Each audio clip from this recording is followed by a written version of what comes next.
Viewers, இப்போ நீங்கள் பார்த்துட்டு இருக்கிற ரோடு பார்த்தீங்கன்னா மேட்டுப்பாளையம் ஹைவேஸ், கோயம்புத்தூரில் இருக்கிற மேட்டுப்பாளையங்கிற ஒரு ஊரோட மெயினான ஹைவேஸ் இது பார்த்தீங்கன்னா இப்போ எக்ஸாக்டாக பெருநாயக்கம்பாளையம் அப்படிங்கிற ஏரியாவில் கிட்ட நான் இருக்கேன். பார்த்தீங்கன்னா தண்ணி மழை பெஞ்சு 1 மணி நேரத்தில் கிட்டத்தட்ட எவ்வளோ தண்ணி தேங்கி நிற்குதுன்னு பாருங்கள். ஸோ மக்கள் ரொம்ப சிரமத்துக்கு ஆளாகிறாங்க. மெயினாக 2 வீலர்ஸ் இருக்கிறவங்க தான் வந்து இந்த மாதிரி ஸ்டார்டிங் ட்ராவல் ஆச்சுன்னா இந்த மாதிரி ஸ்ட்ரக் ஆகிடுறாங்க. இங்கே பார்க்கலாம் ரொம்ப ட்ராஜடியாக இருக்குது ட்ரைவ் பண்ணுறது. ஸோ உங்கள்கிட்ட ஷேர் பண்ணணும்னு தோணுச்சு.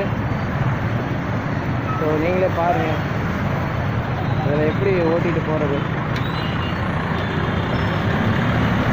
ஸோ ஒரு 407ஓட வீலோட பாதி டயமீட்டர் வந்து கவர் ஆகுது. அந்தளவுக்கு டெப்த் ஆஃப் வாட்டர் வந்து இங்கே நிற்கிது. ஸோ பெரிய டிராஃபிக்.